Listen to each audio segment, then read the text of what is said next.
Sandro cupped my face softly. Just wait for me inside the car. Kakausapin ko lang ang lolo mo. And he wiped my tears. Stop crying. I will talk to him. I know, Dad. Sige, ihintayin na lang kita. Okay, don't cry anymore. Sandro entered the office again after giving me a forehead kiss. Naiwan naman ako sa labas ng opisina pero imbes na umalis ay mas pinili kong makinig sa kanilang pag-uusap. Dahil nakasiwang ng konti ang pinto ay inilapit ko na lang ang tenga ko para marinig ang kung ano man pag-uusapan nila. Gusto ko malaman kung ano sasabihin ni Lolo kay Sandro nang wala ako sa kanilang pag-uusap. Chairman, gusto ko na mag-resign. Sandro started. Ano sabi mo? Magre-resign ka bilang CEO? At paano naman ang kumpanya kung aalis ka? Sinasabi mo bang pababayaan mo na lang ang asawa mo dahil sa nabuntis na ibang lalaki? Ha? Yun ba ang dahilan kung bakit gusto mo mag-resign sa kumpanya? Mababakas ang pagkabahala sa boss ni Lolo. Nakapag-desisyon na ako, Chairman. Gusto ko na siyang palayain. Hindi na siya masaya sa akin at kanino siya masaya? Doon ba sa lalaki yun? Tingnan mo kung anong ginawa sa kanya na maloloko na yun. Matapos siyang buntisin na iniwan na lang siya sa ere at siniraan pa. Kawawang apo ko sa kanya. Wala siyang kwenta lalaki. Walang paninindigan. Natahimik naman si Sandro at hindi agad ito nakasagot. Natagilan din ako at napapisil na lang sa aking nanginginig na kamay. Mukhang concerned din naman si Lolo sa akin. Sadyang ayaw niya lang kay Lucas. Siguro may personal issue siya sa mga De Vera. Dahil kung negosyo lang naman, bakit ganito na lang ang galit niya? Bakit hindi niyo na lang tanggapin ang pinagbubuntis niya? Apo niyo pa rin naman yun, Chairman. Sandro spoke again. Apo? My grandfather said sarcastically. Kahit kailan ay hindi ko papayagan na magkaroon ako ng apo sa mga De Vera na yun. Hindi ko makapapayag na dungisan nilang pamilya ko. Isa silang sumpa. Kung didikit ka sa kanila, masisira ka. Dahil mga sinungaling ng pamilyang yun. Manloloko, manggagamit at mapagpanira. Ngayon papipiliin kita, Sandro, iyo. Pababayaan mo ba ang asawa mo dahil nabuntis siya ng iba? O sasamahan mo at nadamayan para maituwid ang mga pagkakamali niya? I love her, Chairman. Hindi naman ibig sabihin na makikipaghiwalay ako sa kanya, pababayaan ko na lang siya ng basta-basta. Hindi ganun ang ibig ko sabihin. Pero ayoko makipaghiwalay ka sa kanya. Kapag mahal mo ang isang tao, dapat ipaglaban mo hanggat kaya mo. Huwag mong pakawalan ng basta-basta kung ayaw magsisi sa huli, iho. Kaya mas mabuti mong gawin ngayon. Dalihin mo sa Attic Hospital ang asawa mo at ipaalis ang bata sa kanyang sinapupunan. Natawagan ko na rin si Doktora Perla. Siya ang hanapin mo at malalaman na nun agad kung ano sadya nyo. Para akong pinanghinaan sa narinig. Tulala ako naglakad papalayo sa opisina ni Lolo. Sa kakatulala ay hindi ko na namalayan na may nabangga na ako. Lalagpasan ko na nga sana pero marahas ditong hinilang braso ko na muli kong kinaatras. Oh dear, you look best. Why? Itinakwil ka na ba ng lolo mo? Si Tiffany nang umisi sa akin ng nakakaloko kasama ang asawa nito. Look at you. Mukhang itinapon ka na sa kangkungan ng lolo mo ah. Sayang naman, I'm sure papalitan ka na bilang tagapagmana niya. Kaya kahit wala ako sa mood, ay napilitan akong pumatol. I crossed my arms over my chest. At sinong ipapalit niya sa akin bilang tagapagmana niya? Ikaw ba? I laughed sarcastically. Wake up, bitch! Galit lang sa akin si Lolo pero ako pa rin ang nag-iisa niyang apo at hindi mo rin mababago pa kahit anong gawin mo. Hanggang panaginip ka na lang. Nilampasan ko na ito at binangga pa sa balikat. Ang yabang mo pa rin kahit sarang-sara ka na.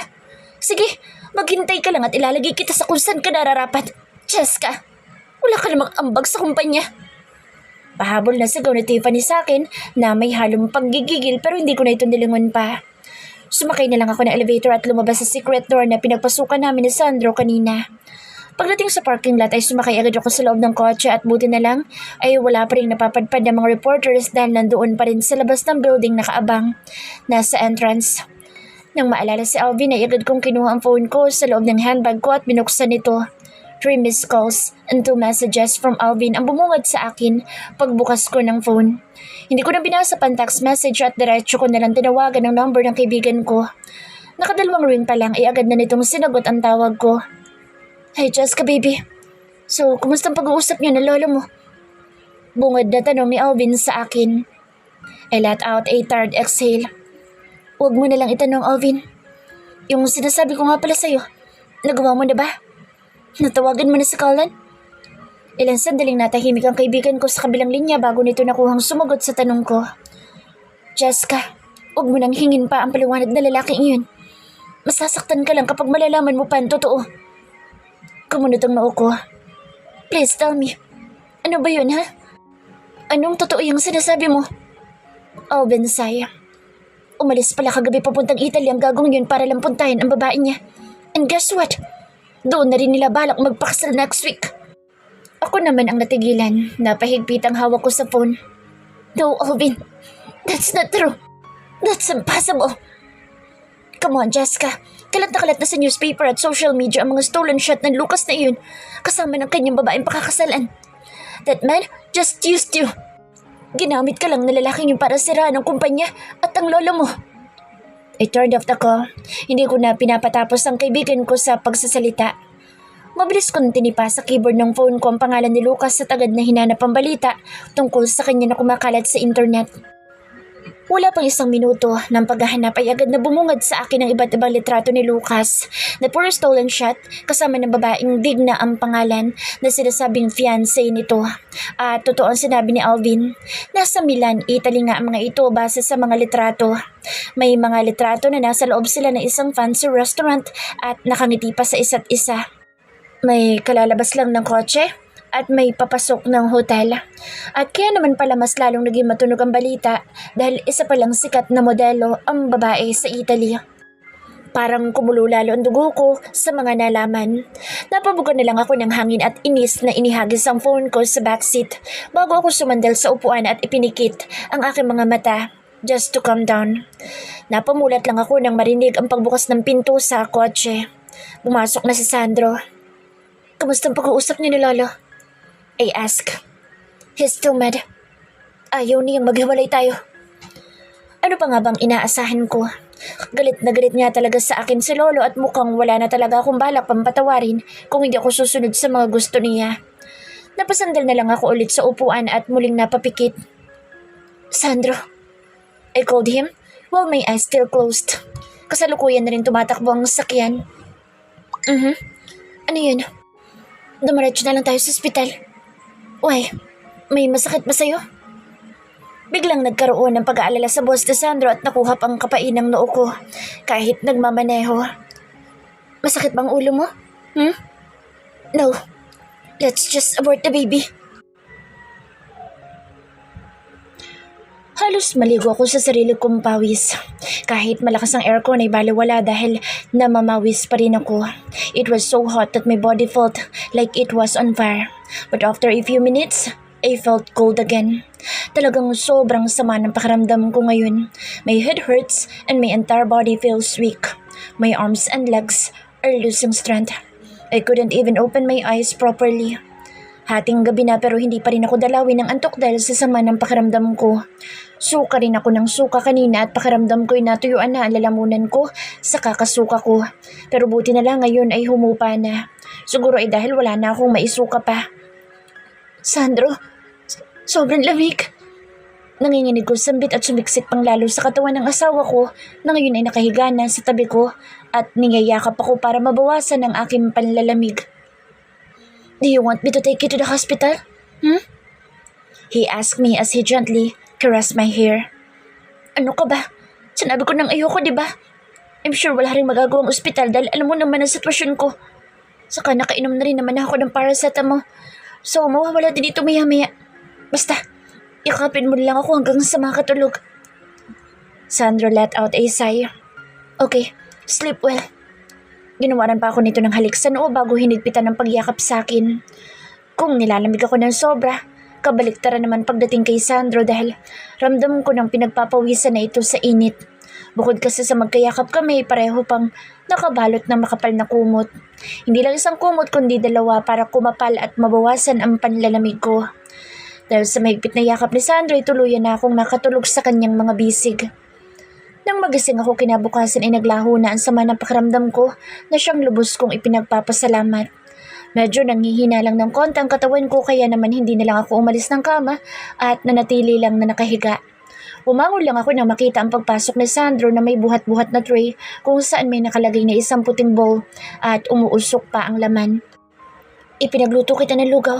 Kumain ka muna para bumalik ang lakas mo. Marahan itong inilapag sa harap ko, Andre. Anong oras na? Hindi ka ba papasok ngayon? Tanong ko imbes na pansinin ang kanyang dala. Mahinang umiling sa akin si Sandro at tipid na ngumiti. No, wala kang kasama dito kung papasok ako ng trabaho. Saka nakapagpaalam na rin naman ako kay Chairman na hindi muna ako papasok para maalagaan kita dahil may sakit ka. Natigilan naman ako. It's been 2 days since my last argument with Grandpa at hindi pa kami ulit dito nakakapag-usap dahil nga galit na galit pa rin ito sa akin.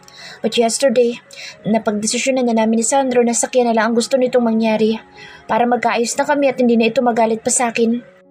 So, nasabi mo na ba sa kanya? I ask. Yes, kagabi ko pa nasabi. So, ano sagot niya? Is he still mad?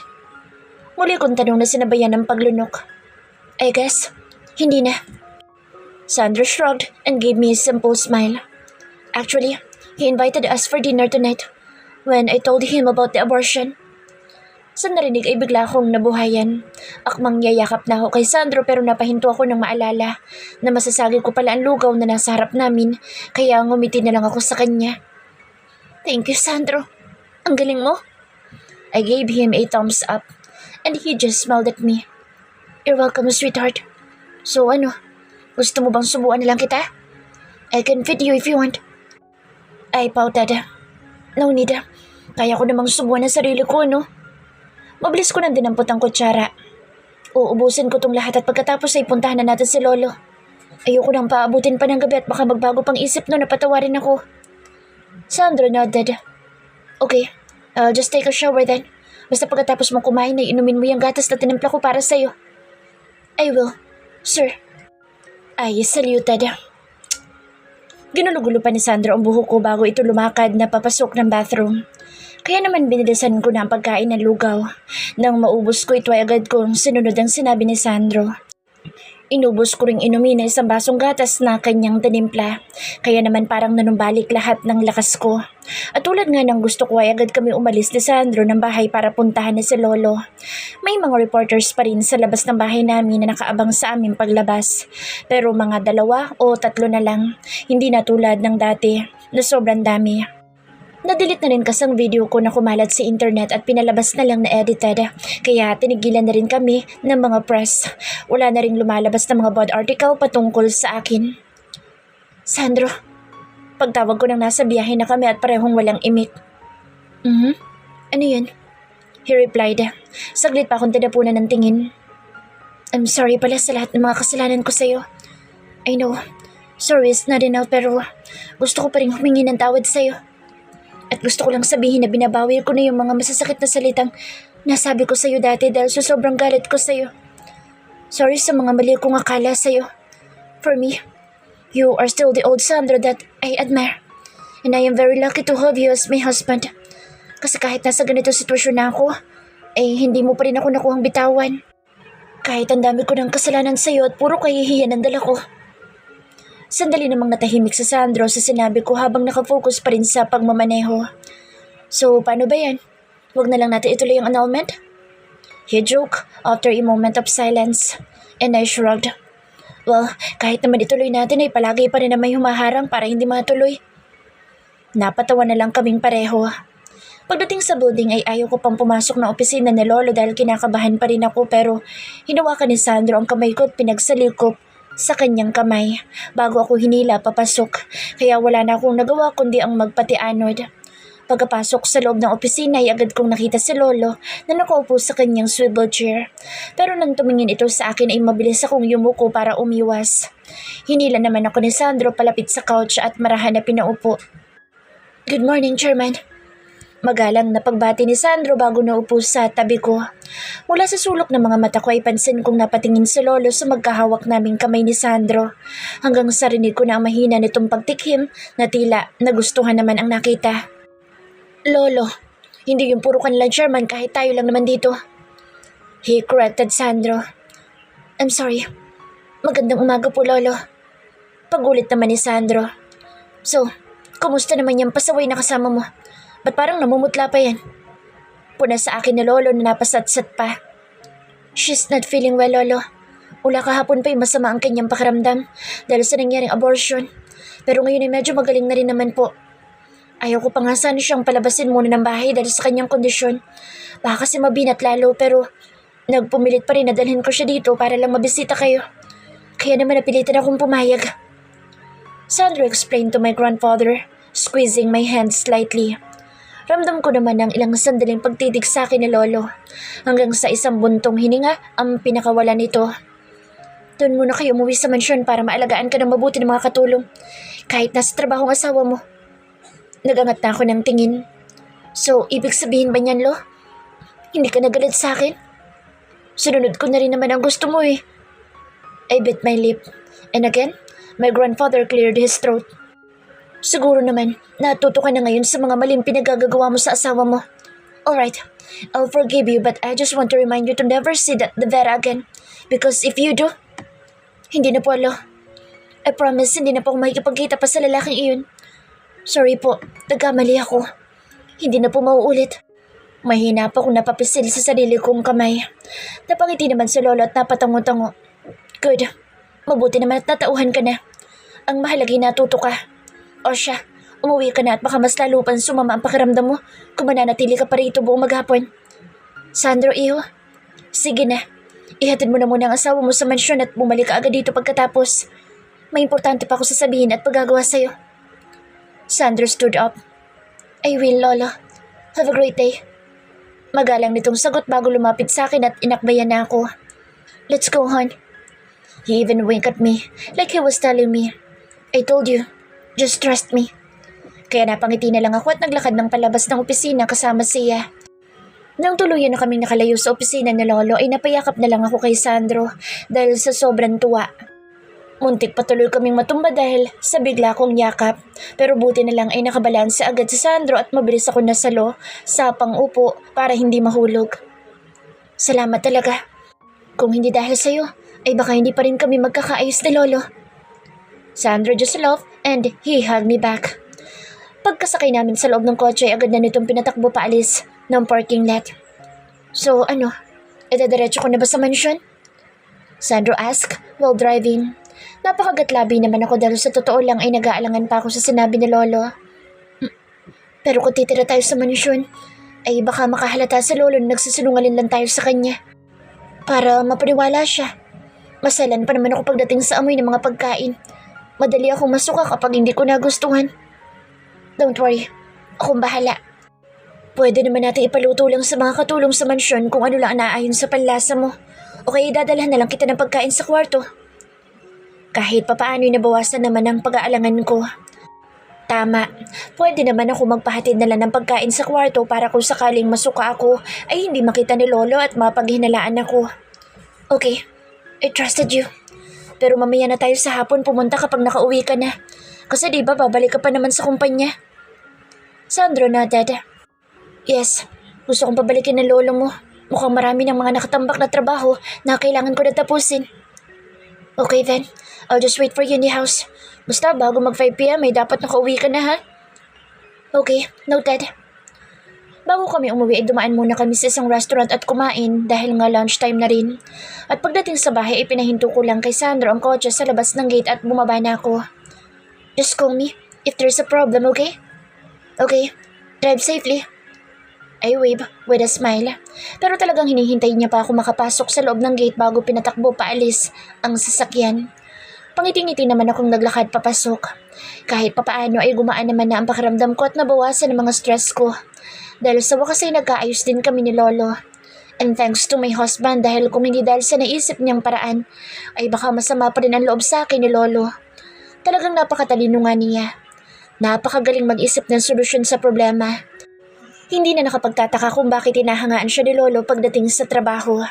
Pero ang ngiti ko'y unti-unting naglaho nang pagkapasok ko sa pinto ng bahay ay agad na nagtama ang tingin namin na lalaking nakaupo sa couch na tila mula kanina pa hinihintay ang pagdating ko. Walang iba kundi si Lucas de Vera na suot pa ang kanyang gray business suit at parang magulo pa ang buhok. His face lit up when he saw me. Napahinto naman ako sa paghakbang papasok. Jessica, baby! He immediately stood up and ran to me. Akmang yayakapin na sana ako nito pagkalapit pero mabilis kong sinalubong ng dalawang malakas na sampal ang kanyang magkabilang pisngi. Lucas was shocked by my slaps. Ano? Masaya ka na ba sa pagpapakalat mo ng video na yon, ha? Masaya ka na ba sa pagsira sa akin? Ang kapal din talaga ng pagmumukha mong magpakita pa rito pagkatapos ng lahat ng ginawa mong paninira sa akin, demonyo ka! Galit kong sigaw matapos siyang bigyan ng dalawang magkasunod na sampal. Ilang sandaling natigilan si Lucas dahil sa pagkabigla pero agad din itong nakabawi. Baby, I'm here to explain everything about the... Shut up, Nevada! Get out! I pointed the door. Leave! Ayoko na makita pa yung pagmamukha mo kahit kailan. But he shook his head immediately. No, baby. Please, let me explain, please. Makinig ka muna sa paliwanag ko bago ka magalit sa akin. Akmang hahawakan na nito ang pisngi ko pero mabilis kong tinabig ang kanyang kamay. No! Kahit anong paliwanag pang gawin mo ay nasira mo ng pangalan ko dahil sa pagpapakalat mo ng video na yun. Nagmakaawa ko sa'yo dati na wag mong ikakalat yun pero in-upload mo pa din. Tapos nagpa-engage ka pa para ipamukha sa akin na ginawa mo lang akong laruan. You betrayed me, Lucas. Ang sabi mo gagawin mo ang lahat para matanggap ka ni Lolo at pananagutan mong pinagbubuntis ko. Kaya nga ako pilit na nakikipaghiwalay sa asawa ko. Kasi gusto kong panagutan mo ako kaysa ipaako sa asawa ko ang anak ko sa iba. But you lied. Kasinungalingan lang pala lahat ng pangako mo sa akin. Pinaasa mo lang ako. Niloko mo ako. Nabahala ang kanyang mukha sa sinabi ko at mabilis na umiling sa akin. No, baby. You're wrong. I didn't do that. I lost my phone. Wala akong alam sa pagkalat ng video na iyon dahil nasa Italy ako para makapag-deal sa modelo na gustong kunin ni Dad para sa clothing. I pushed him. Stop lying.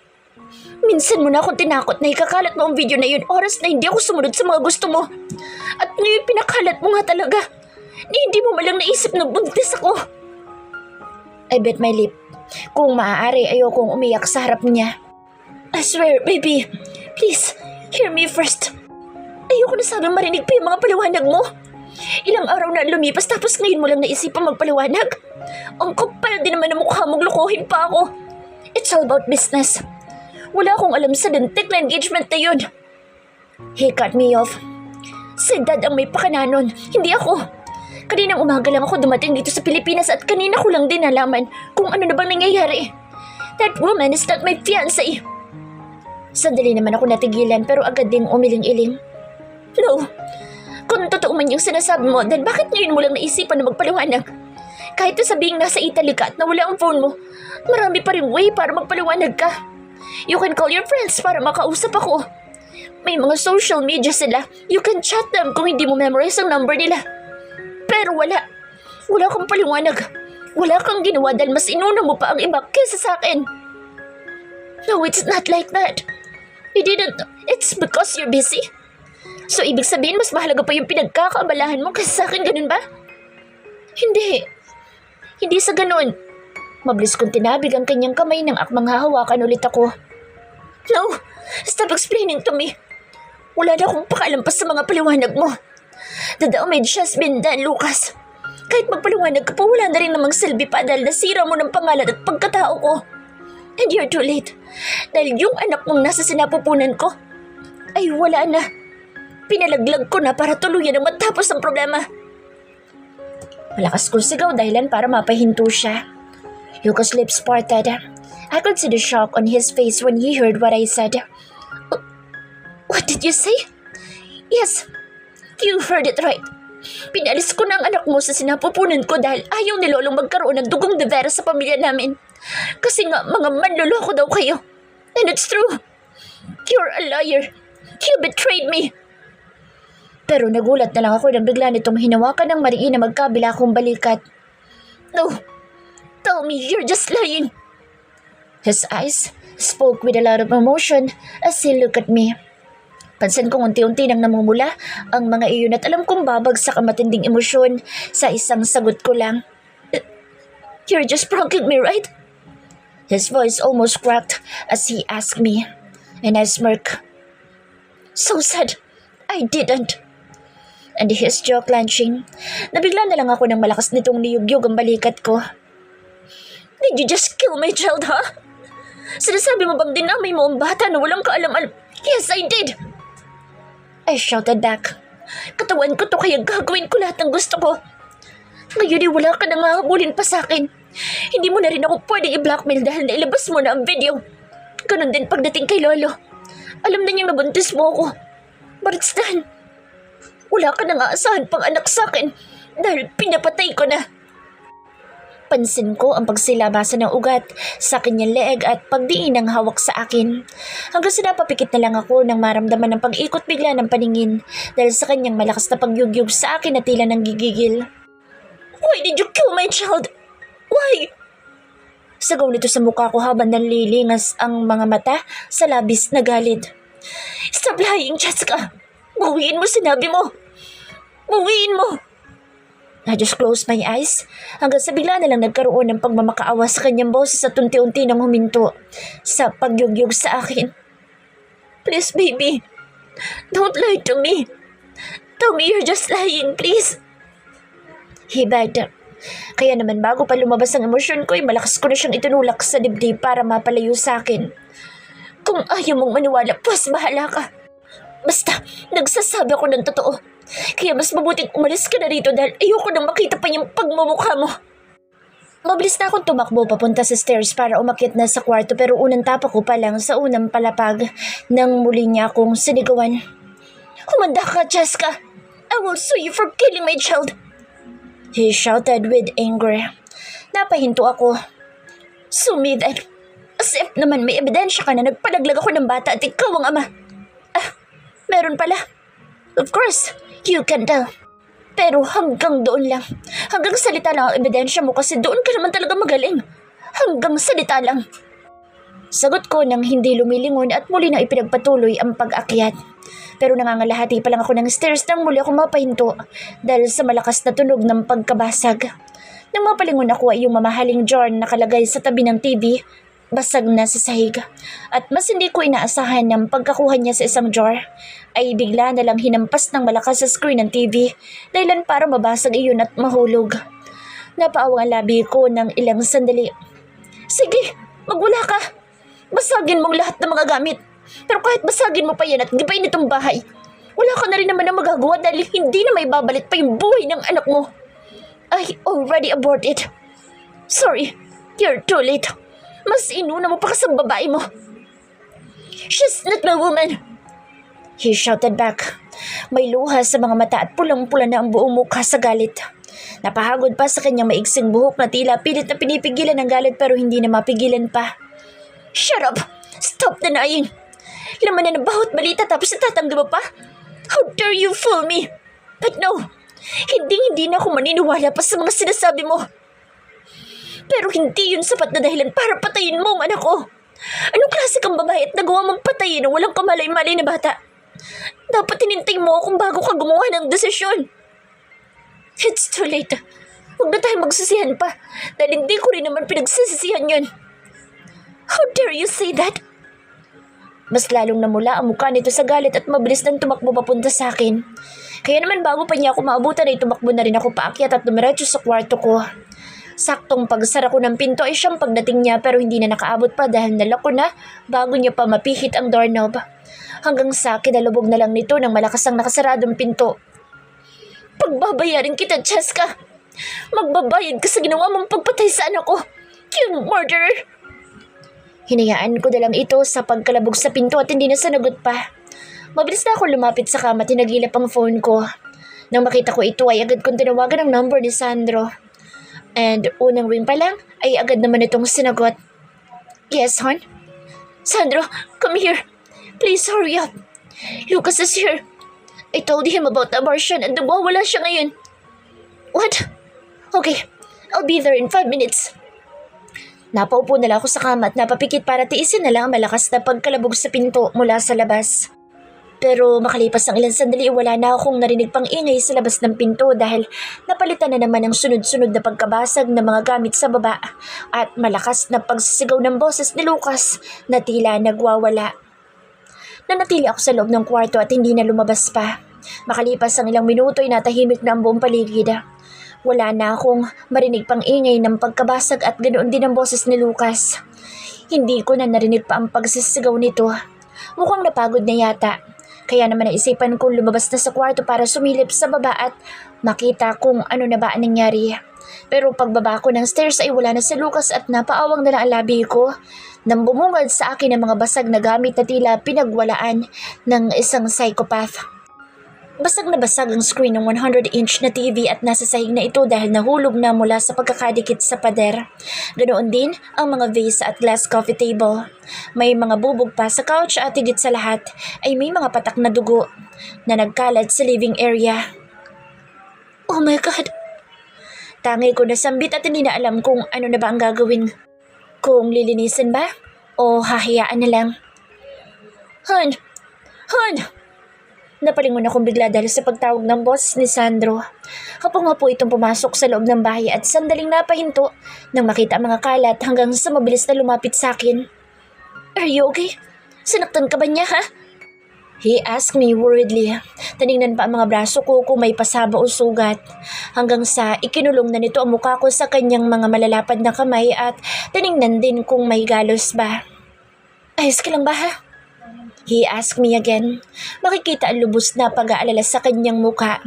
Tipid naman akong ngumiti at tumango. Don't worry, I'm okay. Lucas was just mad. Kaya ayun, nagwala.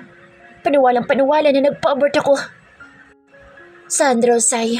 Tila nakahinga ng maluwag kahit papaano. Mabuti naman. Akala ko sinaktan kanya dahil sa galit niya. Let's go. Ihatid na kita sa mansyon. Hinawakan na nito ang kamay pero agad kong pinigilan. Mamaya na lang. Lilinisin ko muna itong mga... No. Ako na bahala dyan at baka masugatan ka pa. Babalikan ko na lang yan mamaya. Okay, tatawag nila ako na maglilinis.